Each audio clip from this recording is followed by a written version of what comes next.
There will be spoilers ahead. Lots of spoilers, so be careful, won't you?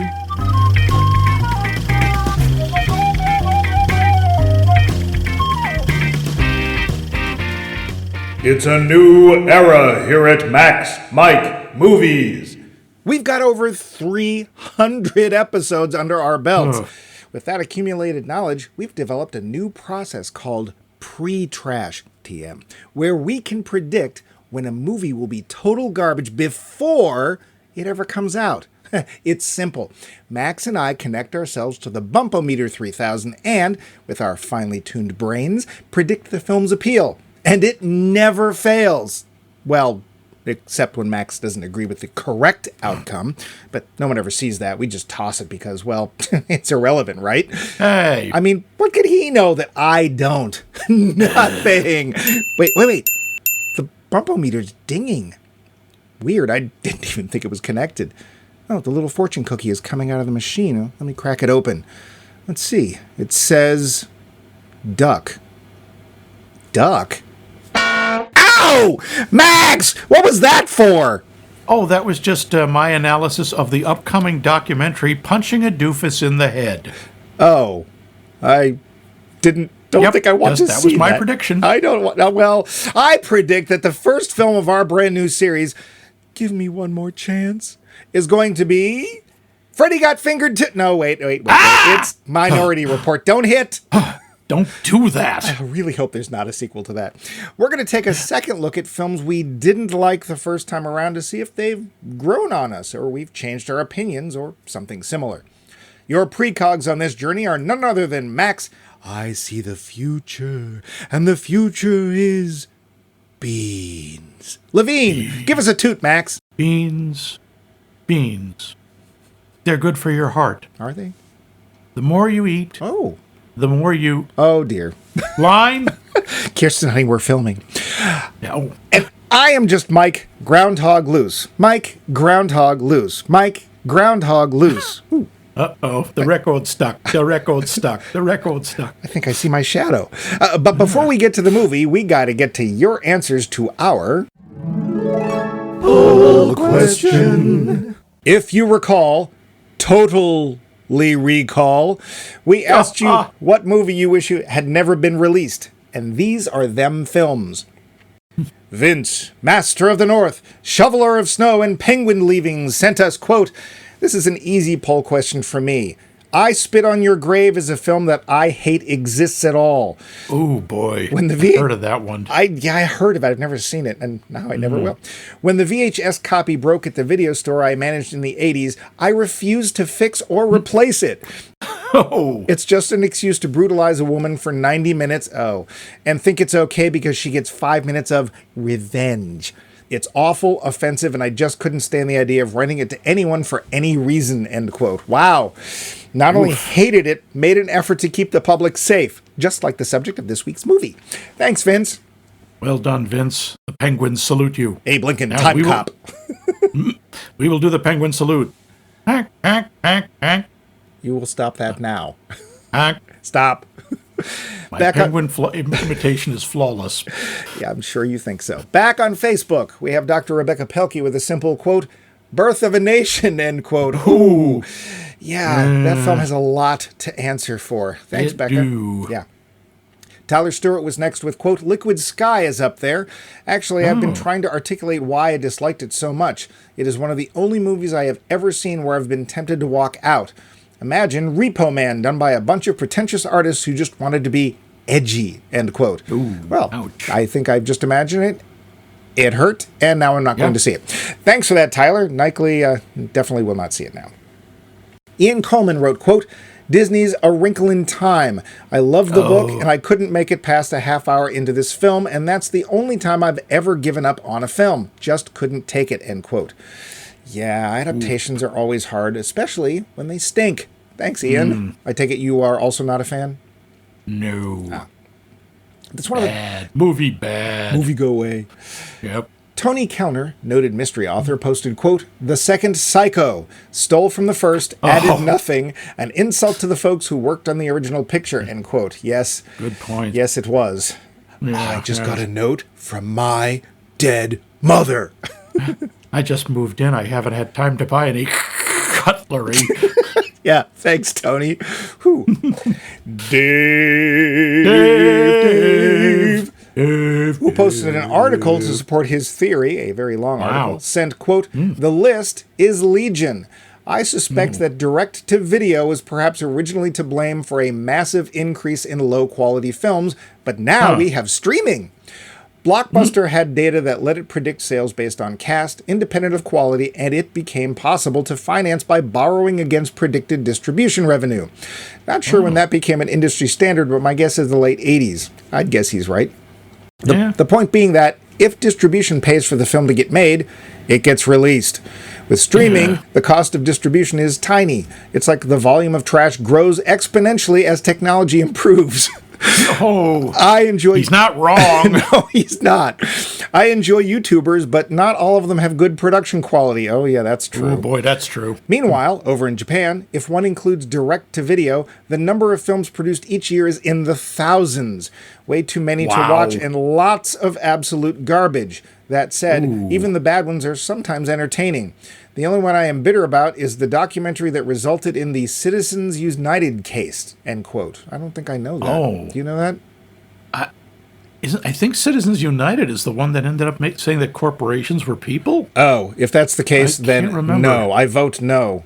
Yeah. I will say, too, the direct-to-video market is responsible for some of the worst movies out there. Thanks, Dave. Always something interesting. Yep, man, a good point. Yeah, unfortunately. Regan McStravick cryptically wrote, quote, are we talking about films other than ones I've worked on, or, end quote? Well, that's up to you, but that's all he wrote. Thanks, Regan. And lastly, we have one left on voicemail. Let's give that a listen. Greetings, movie people. This is the Grand Empress of Few Footsteps. I have some opinions about movies that should never have been made.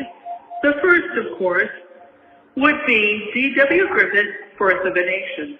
The second, well, more than one, would be any of the sequels of the Jaws movies. We must also include Science Craze. And last but not least, bringing up the rear where he should be, is any movie that includes Joe Estevez.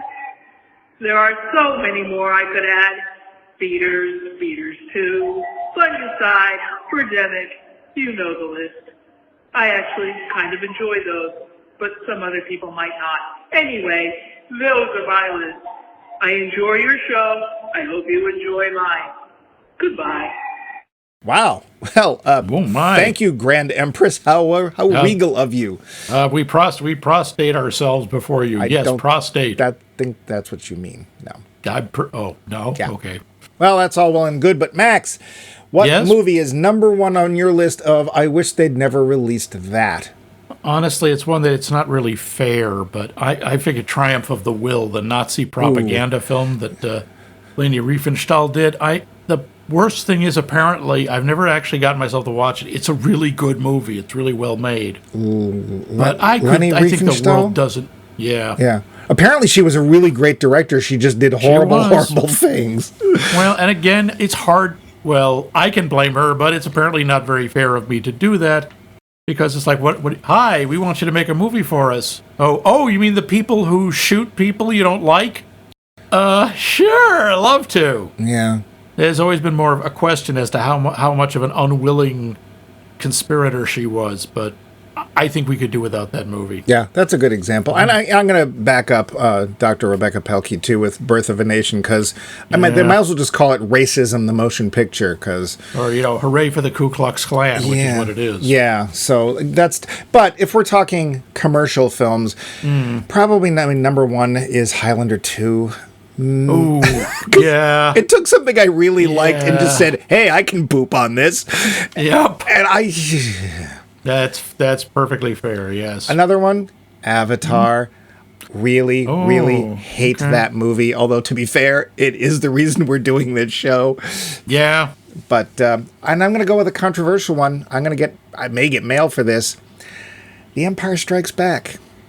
Oh. I am not Really? I am not a fan of the film. I don't think it's You fun. think it shouldn't have been released? I honestly am wondering if I really would care as much, because at this point, the level of crap in that franchise compared to the stuff I really like is very, very small. Or sorry, very, very large. The crap is very large.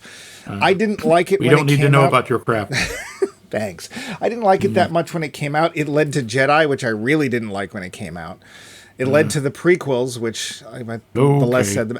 So I don't know. I don't think it's a horrible film, but I kind of, especially with the last series that came out, which was The Acolyte, I liked it when Star Wars was fun. And quite honestly, except for maybe the cartoons, it was kind of fun once. There's some good storytelling in Star Wars. I love Rebels. But I don't know. And, I could easily be talked out of it, but that's what I have. But Okay. Moving on from that, we have this. What movie actor have you most changed your mind about? From like to dislike, or the other way around? Let us know. For now, we'll let you know about this. The facts. Minority Report. Budget. $102 million. Spielberg tried to keep the budget down, see below, but the take, $354 million, so it reached that Hollywood sweet spot. That explains why there was Minority Report 2, 3, and 7. You'd be surprised there is a sequel. We'll get to that. This film is an adaptation of a Philip K. Dick short story by the same name, and that's nearly all they share in common. The central plot point about the main character, John Anderton's future killing of someone he doesn't even know, and the idea of precogs not always agreeing about predicted crime are about the only elements the producers kept. The original story has off-world colonies and all sorts of stuff, so... Wait a minute. Well, he did write that story, so... Yeah. As I thought, when Dr. Heineman kisses Chief Anderton right on the lips, that was not scripted, so Tom Cruise's surprise was real. Well, I guess she's like an inch away from Tom Cruise. He's going to go, when am I going to get this chance again? Mwah! Sure. I love you, Hortense. Because of that incredibly high budget, see above, both Cruise and Spielberg waived their fee and took 15% of the profits instead. So kind of them. Okay. That was nice. Isn't it nice? Yeah. This film is a kind of mystery. The murder of Anne Lively is at the center of the story. To that end, the three precogs were named after famous mystery authors: Agatha Christie, Dashiell Hammett, and Arthur Conan Doyle. Yep. I remember that. And thinking, oh, that's adorable. Yeah. What does product placement cost? In this case, it cost Nokia $2 million to shove as many of their handsets into the film as possible. Lexus paid $5 million to have its cars prominently displayed. Oh, and Spielberg also got a Lexus convertible. So that's why we get so much placement in our movies. I wondered, I'm sure Bulgari paid something, so they used one of their watches. I'm sure they did. Yep. There were attempts to make this film earlier, but Spielberg decided to do AI instead.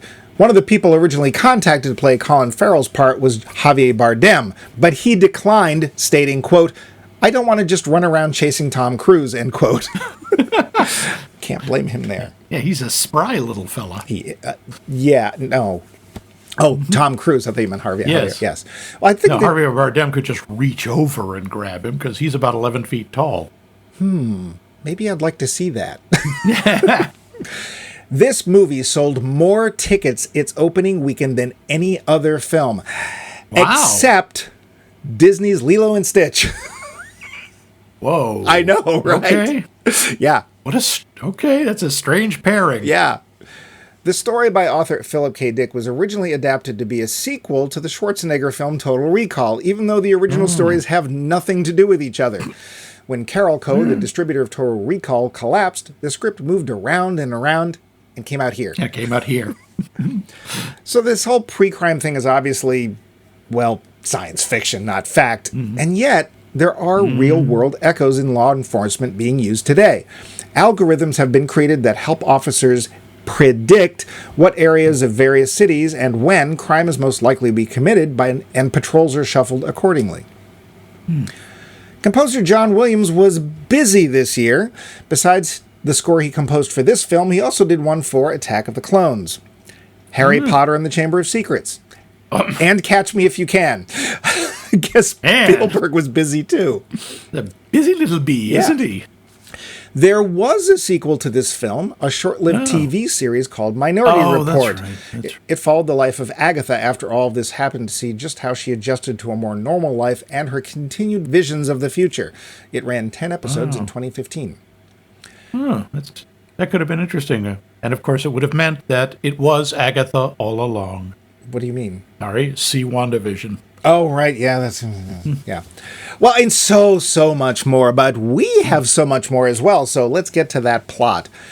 Yeah, this is, a warning, truncated for time. So there's big chunks left out, because I had to. It'd be the whole show if you tried to actually do the whole plot. And I'm not going to. It's the future, the far-flung future of 2054, and things are safer, at least in Washington, D.C., because they have something called a pre-crime unit. 3 precognitives are able to sense murders before they happen, sometimes days before they happen. As such, this special unit can show up before the crime is actually committed and arrest the eventual perp. Chief Anderton, played by Tom Cruise, is a total believer and is driven to success because of the abduction of his 4-year-old son 6 years before. Pre-crime is looking to go national, but the government isn't so sure. They send a representative, Danny Whitwer, played by Colin Farrell, to take a deeper look into what's actually going on here. Seems there's some doubt about arresting and incarcerating people for things they haven't actually done. What? I know, weird. Controversial. Whitwer starts poking around, generally at the irritation of Anderton and the rest of his staff. Suddenly, a prediction comes through, but it's Anderton himself that's the predicted murderer, but the victim is someone he's never even heard of before. So, Anderton does what everyone else accused of pre-crime does. He runs. And runs. And runs. While being chased... a Tom Cruise movie. That is true. He does tend to run a lot, doesn't he? He loves to run. While being chased, Anderton tries to track down the reason he could be targeted for something he can't imagine doing. The trail leads down suspicious alleyways, and soon, Anderton is doubting the whole idea of pre-crime. It seems that the 3 precogs don't always agree, that there's sometimes a single vision that doesn't match the other 2. This minority report gets tossed aside in favor of the other 2. But what if that means that the future isn't so set as it seems? That has to be the case for Anderton. Or does it? Anderton breaks back into his old office, abducts one of the precogs, and uses her to find the truth, which... Can he handle the truth? Probably not. The precog, Agatha, has something of her own agenda and keeps feeding Anderton information about the murder of an Anne Lively, predicted by the precogs. Something's fishy, though, and that murder and its minority report seem to have something in common with Anderton's own case. So he keeps digging and running. His findings will bring down pre-crime and those who built it. Maybe that's for the best. Or is it? The end-ish. The film. Yeah, that's pretty good, actually, given how convoluted some of this is. Yeah, well, and it's an action film, but it is a 2.5-hour action film. So yeah, it's lengthy. So this is one you saw and didn't like. that is correct. What was it? Just to start off with, what didn't you like about it? Well, the number one reason is Tom Cruise. I don't think I developed my full, just really dislike of him at this point, but I'm starting to go, does all he does is save the world and he's Mr. Wonderful and stuff, and we're going to see this again and again? The short answer is yes, we are going to see this again and again. There's also some big inconsistencies in the plot. They choose action over depth a lot of times, and I was just like, this is a lot of... I let those things overwhelm my opinion of the film. Did I do it this time? Don't know. I'll ask you, did you see it when it came out? I did. I saw it in the theaters. Did you like it the first time around? I had kind of mixed feelings about it. I don't despise Tom Cruise to the same degree you do. I find some of his stuff kind of annoying, but I think he's also done some really remarkable work. I'm telling Xenu. Spare us, Xenu. There's always that hanging over his head. Yeah, there's that. But I'm going to agree. There's been some times when I'm like, you know what? The guy can actually act if he chooses to do so. He just so often doesn't bother. And let's face it, is Chief Anderton all that different from his character in the Mission Impossible? His hair's shorter. He's younger. Now. I was going to say he runs more, but no, he runs an awful lot in those movies too. Yes. Lots of running. Well, to be fair. Yep. Actually, no. I haven't seen all of the Mission Impossible movies, but Anderton's character is also motivated by a very deep tragedy, the loss of his son. And I think he expresses that fairly well. And I think that's a little different than whatever. Is he Ethan Hunt? He is Ethan Hunt, yep. Yeah, I keep thinking Morning, Mr. Hunt. Yeah, as opposed to Morning, Mr. Phelps, that's right. Except for the first season, which it was when he was played by Dan Hill. I can't remember what his character name was. Yeah. Well, speaking of performances, why don't we go there? Yeah, let's do the cast. So Tom Cruise. I will say I did like the fact that this is a troubled character. And I actually really did appreciate the differences between his home life and his work life, because that's not an uncommon thing. A lot of times people who look great and work well in the office, their home life is a shambles. And his is more shambly than most. Yeah. The sequences where he is basically role-playing with the home holograms of his son. The Apple Vision Pro. Yeah. Are pretty heartbreaking. Yeah. Because you can hear the dialogue. You know, it's like watching a home movie, and he's just saying the lines along with his past self, in effect. Yeah. Trying so desperately to hold on or to try to get him back somehow. And to be fair, in this case, he is not only portraying a troubled, less than perfect character who didn't just happen to be at the wrong place at the wrong time. See most of the other Tom Cruise films. Mm-hmm. He's very flawed, and the thing that he's trying to stand up for turns out to be very flawed too, and he is willing to change his mind, perhaps like we are in this series, to help bring it down in the end. Spoilers, there's lots of spoilers. There's no way we can't spoil. Sorry. So, but it's in the theme song, so. Yeah. So I think that his action roles, this is actually, he's better than a lot of his other roles. There's a little bit more substance and depth here. There's more depth to him here. Colin Farrell. I give him extra points for not sounding Irish. I give him points. I don't think he looks confused or baffled in this movie at all. I think he's got a really nice sort of humorous edge to him, the way he'll like wave at Cruise when he's chasing him. Or I sort of smile suddenly. It is not a big part, and I can see why Javier Bardem said, I've got better things to do than this. Yeah. And Colin Farrell would actually show up in a remake of another, was it... it was was Running Man. It was the other one. It was the one Total Recall. The one you just mentioned. Yeah, Total Recall. So he would actually show up in another Philip K. Dick-based film later on, which I did not see. So, yes. He got his share of Dick. No need to worry. Wow, okay. I mean the author. I'm sure Trash mind. Horrible person. Yeah, my problem with Colin Farrell is that he often throughout the film just looks confused and doesn't know where he is. He does not do that here. No, not at all. So, yeah. Samantha Morton as Agatha is fantastic. She's so good. You know, do you know where we've seen her before, even in this series? No. This show? She was the love interest. She was the Eat Me, Beat Me lady from Pump Up the Volume. Oh, was she? Yes. Wow. Another film I She really is like. also a chameleon. There are a bunch of things you'll look at and go, oh, that was her? It's amazing how much shaving your head can change your appearance so that people don't recognize you. I don't think she has a stunningly standout face. She's very pretty, but I don't think she stands out. It's sort of like that Channing Tatum problem. If he's alone, you know who he is, but if there's anybody else in the room, you kind of... But she, to me, is the emotional center of this film. She's amazing. Yeah. She throws herself into it. I think her performance is the strongest in this. Easily. Max von Sydow. Even as Ming the Merciless, has there ever been a bad performance by Max von Sydow? Oh, probably, but I can't think of it. It's a subdued performance, but I do remember when I first saw this, I was taken in. Like, I totally believed he was the fatherly figure. I didn't see what was coming, especially... It was quite a twist, Spoiler! There's a scene where he kills Danny Whitwer, and I was like, wait, what? Wait, what? That was a shock. I remember in the theater hearing everyone just going, oh! Yeah. We have a bunch of other people that play cops and stuff that are fine. There's one actor I did want to pull out. The guy who plays Gideon, whose name I don't have right up here. Honestly, I thought he was terrible. It's funny, again, I always forget his name too, but like, he's in Oh Brother, Where Art Thou? He's done a lot of stuff, and he's done better. Yeah, it's just like he's got some. And I wondered, is he too. actually from Boston? The answer is no, he's not. But he has a very Boston accent, or traces of it. But his performance is just so wooden. I don't understand. It's just honestly bad. He has done so much better. Yeah. In the past. Well, then we have Lois Smith. Oh, by the way, sorry, that's Tim Blake Nelson. Tim Blake Nelson. Cool. Okay. Yeah.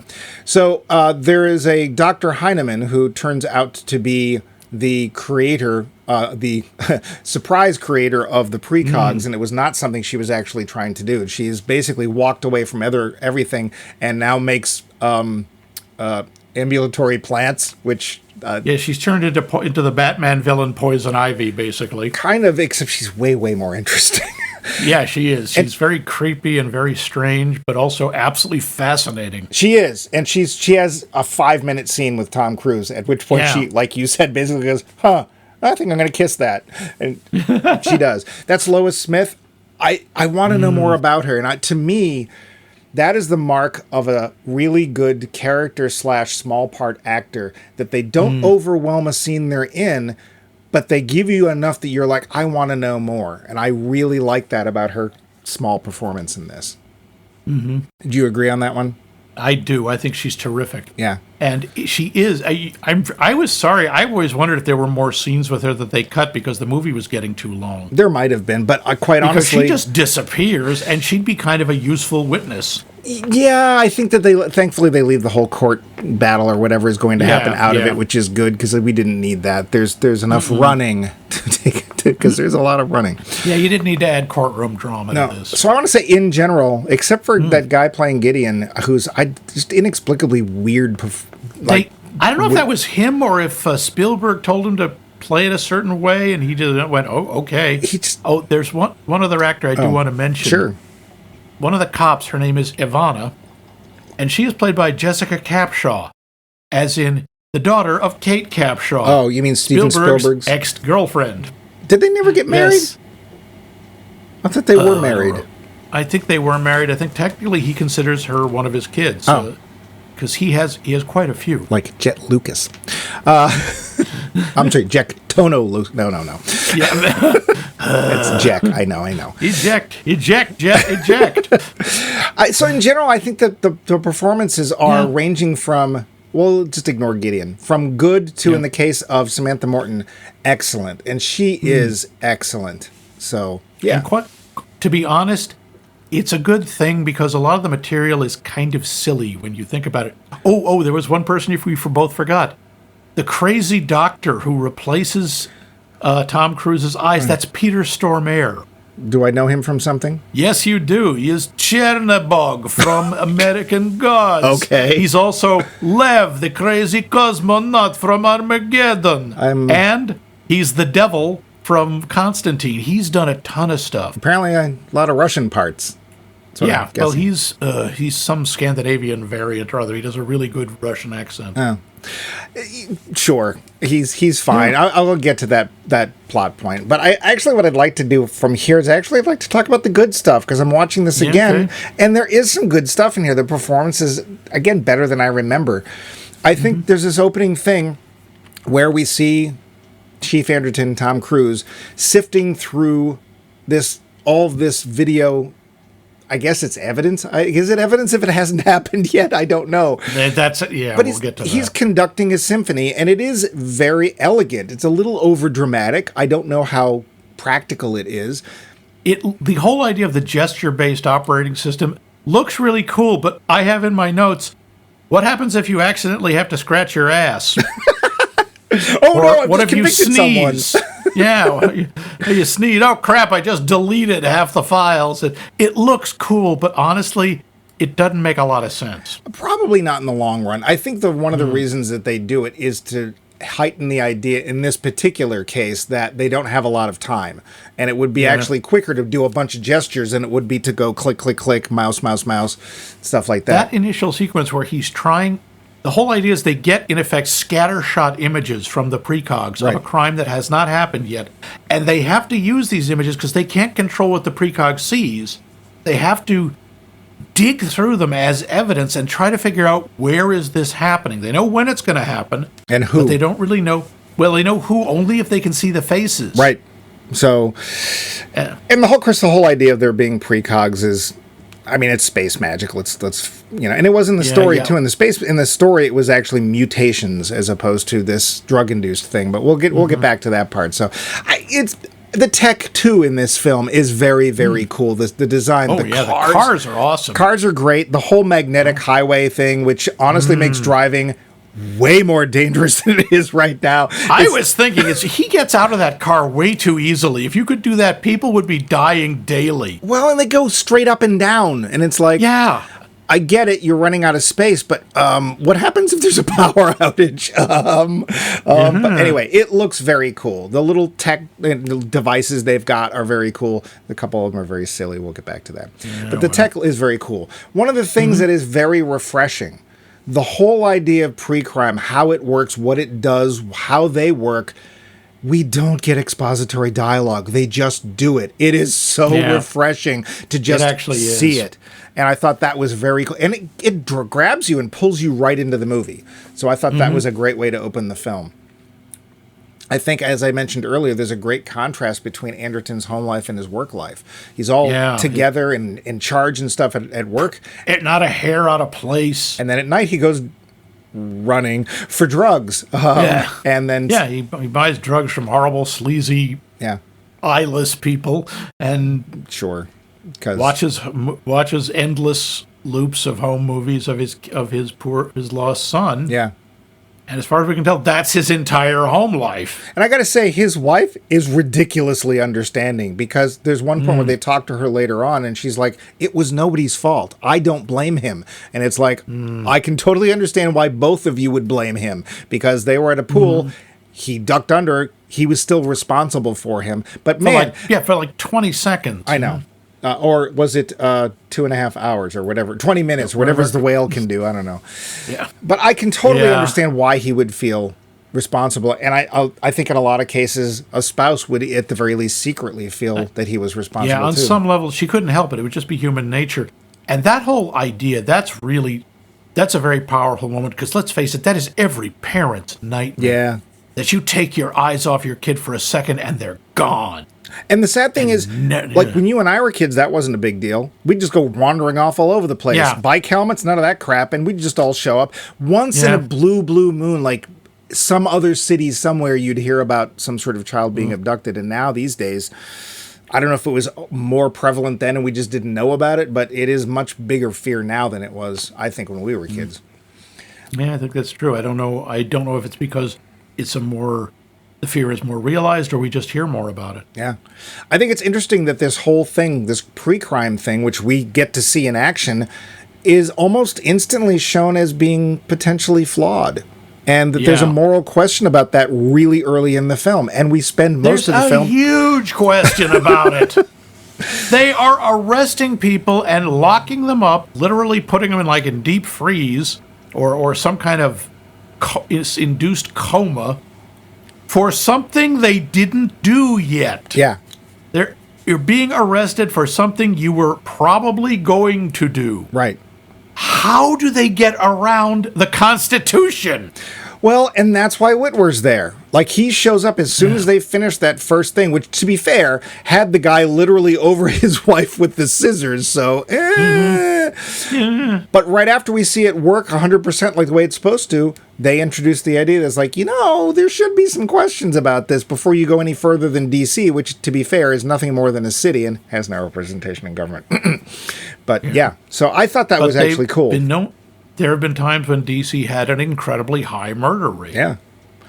And I think there's really good moral choices for John, because John initially is like, get this guy out of here. He doesn't know what he's talking about. He doesn't understand pre-crime. And then as his eyes slowly open, it's like, oh, wait, I see. When you're the guy who's the victim of the pre-crime unit, stuff's different. Oh, now I get it. Yeah. Well, it's also the whole thing that he is almost religiously devoted to pre-crime. And in fact, that's brought up a couple of times where one of the guys says, we're more clergy than cops. I mean, we're working with predicting the future. We're working with fate. The room they keep the precogs in is called the temple. And one of the reasons he's such a fanatic is in his head, it's like, if this had existed when my son was lost, he wouldn't have been lost. Yeah. And he's so either trying to hopefully someday get his son back or keep other people's sons and daughters from being abducted. So, yeah. And this is when science fiction's at its best, when it introduces a concept that we don't currently have and pits our very being, our social mores and morals and stuff against that and says, well, you've got this. Now what do you do? And yeah, and the thing is, it's not an absurd concept. The precognition part is, see anything we talked about time travel. The whole idea of precognition, if you can see the future, either it is immutable and you won't be able to change it, or if it can be changed, it's not the future. Which we'll come back to. We'll get back to that. But the thing is, nowadays, you were talking about the algorithms the police have.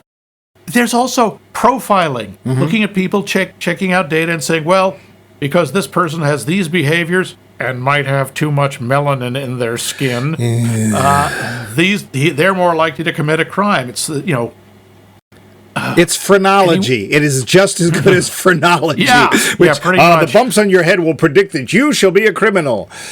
There are things now like there is a type of body scanning called gait analysis, which is watching the way you walk. And from that, they can extrapolate that you're going to do something bad. I think in my case, it would be, I think he had cheese for breakfast. Yeah. He's coming in now, Chief. I think this guy really needs a bathroom. Other good things about this. I think the movie's well paced. It's 2.5 hours. It goes by very well. Moves along very well. And there's a lot of exciting parts. There's chase scenes. And there many chase scenes. And I love that red Lexus he gets into. I think that car is really, really cool. There's these really cool little spider robots which go around and just say, hey, all we want to do is identify everybody in this building, and they are able to do that. Okay, I'm sorry. That I have in my notes. How do they get around the Fourth Amendment? Unreasonable search and seizure. Hi, these things are going... We don't have warrants.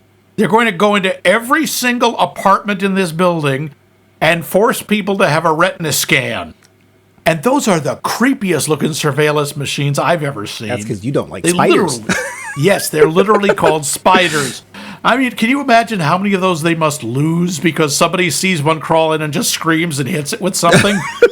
Wait, this one scene where we're looking, I think they literally built the whole floor of the apartment building, and so they could shoot it from above because they go to room. There's this really funny scene where the spider goes to this one room, and there's this couple just screaming at each other, and the robots come in, get on their shoulders, they stop screaming, hold still so they can be scanned, they're scanned, the robots leave, and they just pick up exactly where they left off. Yeah, that was a nice touch. The idea of this is so routine, and let's face it, that is obviously a low-income building. Yes. So it's probably very routine for there. Yeah. Funny that. Yeah, funny that. And also there's a nice big twist. The whole point where Danny Whitworth gets killed by Max von Sydow's character, Lamar Burgess, I did not see coming. And it was a nice twist at a good point in the film to make us think, well, we know where this is going. Oh, now what? Yeah. So there's some very good things about this film that either I didn't appreciate the first time or didn't remember. Do you have any other good points you want to bring up? Like I said, I got to say, while pre-crime itself is a disturbing concept, and we'll talk more about that, I hope. Oh, yeah. The other tech thing in this that I thought is incredibly powerful, effective, and scary is the whole distance retinal scanning, where where Anderton. Sorry, Anderton. Again. That's me. Where Anderton is just walking down the street, and these random scanners are scanning his eyes, and suddenly these animated or video billboards are talking directly to him out loud. Yeah. Like, John Anderton, when was the last time you had a vacation? When was the last time you had an enema? Like this hyper-targeted advertising, hyper-personalized. That's scary as hell because it's happening now. No, we haven't quite Max. gotten to that point. Yeah, I know, Hey, right? there was a movement of over 10 years ago where a bunch of companies wanted to be able to tap into your cell phone and broadcast advertising to you based on your location. Wow. They were trying to get the cell phone companies were talking about it. Like, oh, okay, so you walk by a Starbucks or, any other coffee shop. Sorry, I'm not trying to shill for them. But you walk by a Starbucks, their system detects that you're nearby, and suddenly it texts you or beams to you or whatever, a coupon for Starbucks. And there was people, basically, all the cell phone users were like, no. Yeah. Turn location services off right then and there. Yeah. Sometimes I love That's it when scary. science fiction predicts the future, and sometimes I'm like, please don't do that. Yeah, this is way too believable. Yeah. Way more believable than the precognition. So, yeah, I think that was really well done. Yeah. And just the way it comes across. I like the animated newspapers. Why are somebody holding a newspaper at that point in time? Really? Yeah, well, we didn't have...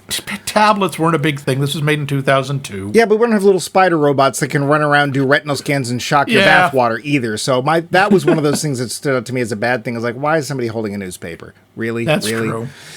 Also, really, all of these... Wait, are we on the downside now? Well, I'm getting there. Okay. You're telling me the show Cops is still on the air in 2054? Really? That is potentially a very unfortunate thing. I don't even know that it's on now, is it? I don't know. I don't think so. I think it's on Fox, which I never watched, so I don't know. Yeah, I don't know. But yeah, those are the main good things I can think of. So let's get to the parts that maybe I didn't care for then and I don't care for now. You as well, of course. The process of receiving the information about the upcoming murders is silly. We put it on a billiard ball made out of wood, and they give us this reason about, oh, you can't fake this wood. Oh, please. What? There are a lot of things you can't fake digitally or some such. Why not use that? So we laser a billiard ball. It goes through a habit trail and comes out here. Okay, why are you... That's just silly. Mousetrap. Then they get this guy, and they're like, oh, the murderer's name is X, but they can't get his address. Really? Because you can laser target ads to people, and somehow his address is missing? Really? You don't know exactly where he is at every moment of the day, which is exactly what would happen with this kind of retinal scanning. This is one of the points where they're like, yeah, we're just going to do action. We're not going to explain this part. Yeah. I'm going to skip this part. I want to come back to this because I think we're going to talk about this. There's one point where the precog officers have to get to their ships. All I could think of was, Thunderbirds are go! Yeah. All I was thinking of was, go, Power Rangers! Yeah, just like that, yeah. When we get to the actual location and everyone's trying to figure out where the murder's going to take place, of course, it's only Tom Cruise that runs into the house because he has to be the one guy doing the thing. One of the reasons I don't like Tom Cruise. We get to a point where the guard, he's talking to the guard because he wants to find out about this what is this minority report? What is this thing, this title of this film that we will soon talk about and bring into the film? Always a bad sign. Yeah. And the prison guard brings up the quote-unquote going to be murderer of Anne Lively, and he has to mention the idea of eye swapping because we're too dumb to figure out that might be a thing later on. It's like, we get it. It's fine. So the targeted ads were in my notes too. Horrifying. Yeah. Why do you need to cock an energy weapon? Yeah, that whole swinging the thing around like that, because it looks cool. That really is an example of it because it looks cool. And it slows me down a lot. Yeah. I would be fine if it's just, no, it needs to rebuild its charge again before it can do its Sonic Havoc and Wolverine blast thingy. I don't know. But things like that are just like, that's dumb. I also am very bummed that we have to wait another 30 years before I can have a jetpack. I want a jetpack. I didn't put it into the trivia, but apparently even Spielberg was like, we're never going to have jetpacks, but they're cool, so I'm putting it in the movie anyway. They are cool, although also I can totally understand why you're not going to have them because they just wreak havoc on everything around them. If anything goes at all wrong, they're knocking through floors, they're blowing through ceilings. Well, never mind the fact that for whatever reason, all the actual jetpacks that have existed up till this point aren't involving flames, and these ones are. And it's like, So, yeah, I'm going to go, I'll agree with you on that one. We have this scene in this film, and this is a scene in the film, and I don't think I liked it then, and I don't like it now because it's utterly unnecessary. But the scene where Tom Cruise goes to get his eyes replaced. Yes, the eye replacement thing makes sense. The fact that it has to be really disgusting and everything in it is just gross. The first shot of the scene is the surgeon blowing snot out of his nose. Yeah. Why do we need this? And why is there rotten food in the fridge that Tom Cruise... Yeah, that I didn't get at all, because there's fresh food right next to it. I don't know if it's... Well, part of it is, the implication is this doctor is kind of crazy. But, like, why would it be there? It doesn't make any sense. Yeah. It just doesn't make any sense. And then there's this point where after the eyes have been replaced, he goes, oh, by the way, here's a little something might come in play handy later on. I call it a plot device. You stick it under your chin and it gives you an instant disguise. Why do we have this? I don't know. Also, I want to know, how long would an eye last in a plastic baggie? It depends if you like raisins. Because he hangs on to, he keeps his original eyes and uses them at one point to get through a retinal scan, which I thought, wait a minute, he's on the run. The first thing you do is you cancel his clearance. Well, how could he still get in? And that was my next note, because he runs away, gets on the subway, and he gets in his car, and they instantly go, oh, he's in his car, just turn his car off. Have the car bring him here. Well, that's actually pretty smart. So why does his code still work? And that whole scene could have been avoided and made sense, because the guy that's in there, his name's Wally. He's the guy who, when Anderton first finds out he's been pegged for a crime he doesn't think he's going to commit, Wally says, Chief, you've been nice to me. I'll give you 2 minutes. Why not just get Wally before he goes into work and use him to get into the precogs? A lot of this. Yeah, there are a lot of little details in the plot that just don't make any sense. Yeah. But I'd like to talk about the biggest thing that doesn't make sense. Oh, and what's that? Pre-crime! Well, never mind the legal, moral, and ethical morass of convicting people for something they have not yet done, but you believe are going to do. Look at the mechanics. Your entire system of justice here is based on 3 people. What happens when they die? And in fact, it turns out there's no redundancy, because it turns out Agatha is the most powerful, and without her, it doesn't work at all. So you have literally a single point of failure on a system that is designed, that basically makes life or death decisions for an entire city. Well, I want to take it a step further, because you're talking about the very big question of whether you can arrest for somebody for a crime they actually haven't committed or not. But what about the major violation of human rights done to the precogs? Yeah, these are human beings, although they keep saying initially, but it's easier not to think of them that way. I know, they stated in the middle, like Anderton says that right in the beginning. It's easier if you don't think of them as human. I'm sorry, what? So they're what? I don't know, property that you can use without paying or considering their well-being. There's a word for that. Oh, crap, what is it? I think it's lambda zone. Yeah, I mean, like, good Lord. Yeah. Like, and these guys, no one asked them. And in the story, like you say, they're like apparently like mentally disabled. They're like, they're just like, I don't even think they're ambulatory. I think they're literally just a giant barren brain on a little twig body because it can't do anything. But here's the thing. When Anderton said that in the beginning of the film, and he says it's easier if you don't think of them as human, he never changes that opinion. He uses Agatha. He never sees her as a person. Never. Yeah. Even he's just schlepping her around like basically his own little future teller. It's like, help me get out of this. Help me get out of that. Oh, okay, fine. Anne Lively. But he's only interested in the Anne Lively thing because he thinks it's going to somehow help him figure out what's going on, which admittedly it does.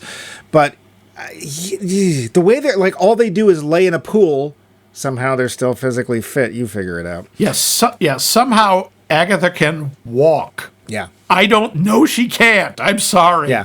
And her muscles would have atrophied. She's been there for 6 years. Come on. And they're constantly drugged. So, but there's another step I want to take this to, and that is, so you've got pre-crime, and the whole idea of this film, I think, is to show us that there is no such thing as fate, that we have free choice. The problem is, that's not what the movie proves. Yeah. The movie basically at the very end proves, no, because they spend all this time trying to get Anderton. In fact, Agatha tries to get Anderton not to commit this crime that killing somebody he doesn't even know. And all he has to do is not go there. And he can't help but go there. And when he gets there, he may choose not to kill Leo Crow, this guy he doesn't know. But the prediction has not changed. Even though it shows the death of Leo Crow, that death happens the same way they predicted it. The part they left out was, for one thing, Agatha's there. That might have been a nice thing to know. But the other thing is that it was Leo Crow that basically forced Anderton's hand. The crime was going to be committed. Now, that's not a small point in that particular crime. No. The big problem, of course, because even though the crime happened, it was not committed by Anderton. No. Crow basically committed suicide. Right. So, but it still happens, and that's the problem. Yeah. The problem where this film really slips up is at the end of the film, because suddenly we get the little pre-crime alarm going off, and this time it's going to be Lamar Burgess, and he's going to kill Chief John Anderton. Yeah. Except he doesn't. No, he kills himself. So now... Spoiler, sorry. Yeah, well, giving away everything else. So now you've got two problems. Because you've either got the idea that pre-crime is not infallible because you've just done it. Or you've got the idea that everything is set in motion and nothing's going to change. That fake or false positive has never happened before. Why is it happening now? Yeah. So... it doesn't work. And like I say, the whole idea, there's a single point of failure. And they've just been doing this for one city. They want to go national. How are they going to deal with the hundreds of thousands of violent crimes that happen all the time? These three people, their brains will explode. And how do you replace them? These guys were apparently flukes. Well, they were chemically they were engineered. They took existing people and messed with them, but clearly they don't know how it worked. No, it's worse than that, because these are the children of this new drug addict or drug that's been addicting people called, it's not heroin, it's Neroin. Now with vitamin D, I don't know. It's better for you. But it's the children of the addicts, and some of them were then induced to having this precog thing, which a poor Dr. Heinemann was like, no, I was trying to treat them. I was trying to cure them from the addiction and the horrible effects. And this is what happened. My guess is they figured out what the formula was, and now they're doing more of this in the background, because if you're a precog, you're not a person. So, and your entire life gets to be looking for violent crime, and that's all. Because one of the things that she says, reliving them over and over again. And one of the first things Agatha says when she's freed to be used by Chief Anderton to help him out is this now? She literally has no idea what the present feels like, and it's not like he gives her much of one either. So, there are some really problematic issues in this film. Big time. But here's the thing. Does that affect whether we actually decide we like the film or not this time around? The finish. So, Max. Yeah. You saw it then. You were like, eh. Yeah, I thought it was okay. I thought it had some interesting ideas, but I thought it was flawed. What do you think now? I think it has some interesting ideas, but it's flawed. I think it's better than I remember, quite honestly, just in terms of the way the movie itself is made. You know, this Spielberg kid is no slouch. I think he might actually, have a career ahead of him. I don't know. He's no Dick Miller. Dick Miller is no Dick Miller. But see our previous series. Yeah. It's very well made. Visually, it's very cool. Like you said, the action is good. There's good performances. The difficulty is in the adaptation, and part of this I also blame Spielberg. Spielberg, he has trouble. It's the same like when he was doing that movie with Kubrick, AI. It's like, I've got to have my happy ending. Yeah. And this is like, pre-crime's all done. They're releasing all the prisoners. What? Okay, these are guys, but they're going to keep an eye on them. Okay. And everyone's happy. And look, John and his wife are back together, and she's pregnant, and the precogs are alone in a little cabin where I assume they're going to starve to death because they don't know how to feed themselves. Yeah. I hope they have a caretaker. Yeah. So the ending kind of annoyed me. It's just way too neat. It's way too pat. Yeah. Even, Anderton's whole clever, cunning plan to ensnare Burgess is just too pat. It's too simple. There's a lot to like about this movie, though. What about you? It's pat. Despite its many, many flaws, many of which could have been fixed with a tweak to the writing or honestly saying no to Mr. Spielberg, I've watched this film many times. There are some really good moments in it. It is very actiony. It's got some really interesting moral conflict. The major problem is that it opts for action over logic too many times. It skates over some of the more interesting points and characters, and it ruins its own premise at the end. It's a popcorn film and nothing more, but it's still compelling, and that really annoys me. I don't like it when a movie is bad or a movie has done something stupid, sometimes more than once, and I'm still interested in it. But this is one of those films. I do come back to it. And this time watching it for the show, which is always different than just having it in the background, I'm like, there's some really good... I want to know more about Agatha. The scene at the end. Why aren't those three people just utterly crazy? Oh, no, they're fine now. They have hair, see? Yeah. But apparently Dashiell and Arthur don't ever get to speak. No, one of them does. You never hear? I don't know which one of them is. There is a close-up, and it is one of the guys. It's just that you can't tell because they look so much alike that... Well, they are. They're actually played by twins. Well, those two are, but the Agatha is supposed to be different, but they don't look different enough from her. I wanted to know more about Agatha. What's going on with her? Where did she come? Well, Anne Lively was her mother. Okay. But what happens to her now? Does she still see visions? What kind of a life are these people going to have? Are they on drugs? Like you were saying, that's fine if they have a caretaker until someone says, why are we funding this? The hell with it, cut it off. The way these people are treated is never discussed, but it's horrible. No, it is. They are property. They're slaves. It's awful. And the whole pre-crime thing is this huge question. And again, the film says, no, there's free choice. I mean, there isn't, but there is. There isn't, but there is. Yeah, they can't decide.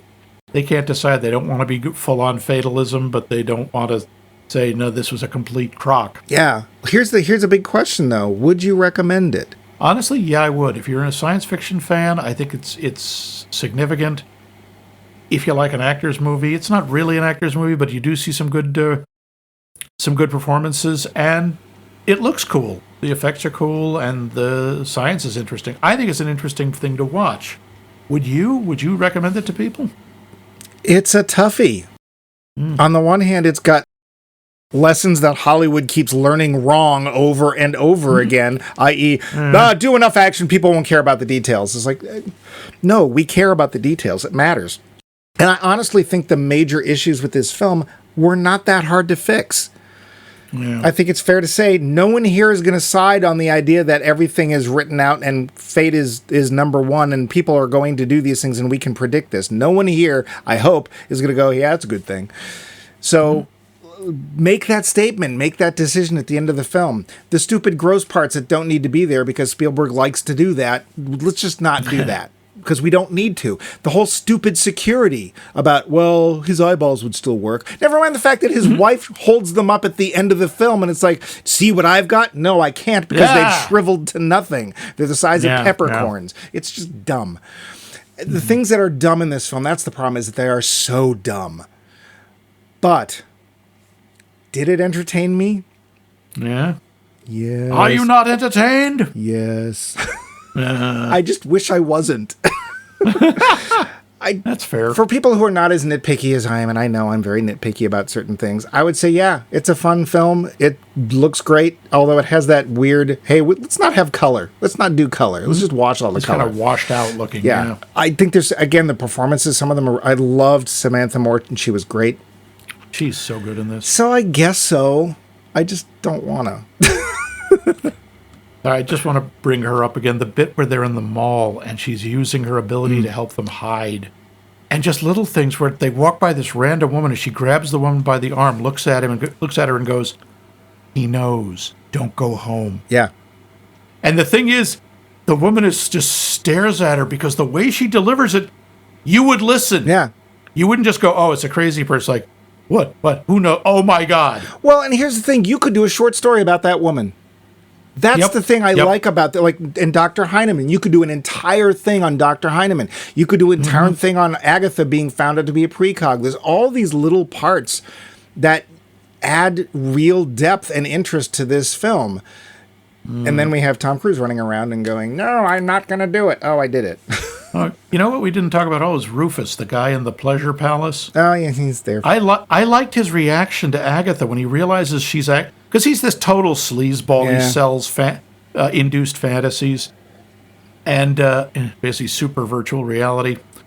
And when he realizes she's really one of the pre-guys, he like drops down on his knees, he crosses himself, and he starts begging her to forgive him for all the things he thought about doing. Yeah. That's really effective. Well, and it's also what's the deal with him, and how now we see a regular person, the only regular person confronted by an actual precog, and look at his. We talked about, or the film talks about this whole thing feeling like a religion. What if people do feel like that? You know, like that's. Well, how are they going to feel? What if there's a lot of backlash about people are going, no, these people are quote unquote holy. How can you take? They can't leave us. We have no direction now. I know. What is it? Guide that us. Tour guide. Yeah, pretty much. We are of the body. Are you of the body? Or that bit with the tour guide. It's a throwaway, but he's talking to a bunch of children. He says they get 8 million letters a year. That's more than Santa Claus. The background in this film is really rich, and I think that's one of the reasons I can't dismiss it, because there is a lot of thought in certain areas. It's just there's occasional Spielberg popping up going, "I want boogers." Okay, we can have boogers. And that's my brilliant impersonation of Steven. But you can tell there's points when a director should have been told no, and that scene is somebody telling the director, no, we're not going to do that. That's just my thing. But my other thing is to let you know what the poll question is. Yes. And we have a new one this week, just like we do every week. And that is, what movie actor have you most changed your mind about? Going from, I love them to, I don't like them, or the other way around. Let us know. How can you let us know? Many, many ways. You can email us directly at us@maxmikemovies.com. You can go to our website, maxmikemovies.com, and leave a comment, as Vince often does, sometimes Cheeseboy does, and occasionally one or two other people do. And you can answer the poll question, or you can give us ideas of films we should see, series we should do, all sorts of things. I loved your show, I hated your show, and why. Just go ahead and leave a comment. You can also leave comments on our Facebook page, where we are, surprise, Max Mike Movies. A lot of people... What? I know. A lot of people... Who could have predicted that? I predict Oh, this movie will suck. No. Well, that's our Predictatron, but whatever I called it. Pre-trash, Thank you, that's right. Criswell. Hey, Chris. So you can leave comments on Facebook. You can also listen to our podcast on pretty much every podcast app known, ever to be known, to even be considered. And even when podcasts aren't a thing, we'll somehow still be out there. But lastly, we're going to hold up our little phone number a couple more shows, see if anybody else is interested in it. You can give us a call and leave a voicemail, which we will put on the show, as we have done twice now. That number is 617-398-7266. Get your pens out. It is 617-398-7266. But Max. 6... Oh, dear gods. Bumpy, kick him again. Maybe it'll help. Ow! Yes? So we just starting this new series. Give me one more chance. So what film do you want to give one more chance? A film that you didn't like the first time around and you're willing to go, you know what, let me take another look at this. Well, I think it was a film that really had a lot of acrobatics in it, possibly a little roguishness, maybe a bit of a cavalier attitude. Oh, that sounds exciting. But possibly some barbarian antics. Wait a minute. Yeah, and so... Wait a minute. Yeah. Just fairly recently, a movie came out based on a game that we all love, Dungeons and Dragons. Never heard of it. This, not to be confused, for the love of God, not to be confused with the Jeremy Irons version. Or Aragon, or the cartoon, or Eragon, or the acrobat, cavalier, barbarian. This isn't the... any of that. Chris the Dungeons and Dragons Honor Among Thieves with one of the Chris's and a bunch of other people. Not named Chris. That was a confusing movie for me because I really wanted to like it. Yeah. And part of me did, and part of me really didn't. And I want to see, now that I've got some time and distance, What is it like the second time around? Yeah, I didn't care much for it either. Although it does have Hugh Grant in it, strangely. But then again, he's in Lair of the White Worm, so there you go. So Dungeons and Dragons, huh? Dungeons and Dragons: Honor Among Thieves. We shall see if there is, in fact, honor among dweebs. Thieves! Thieves.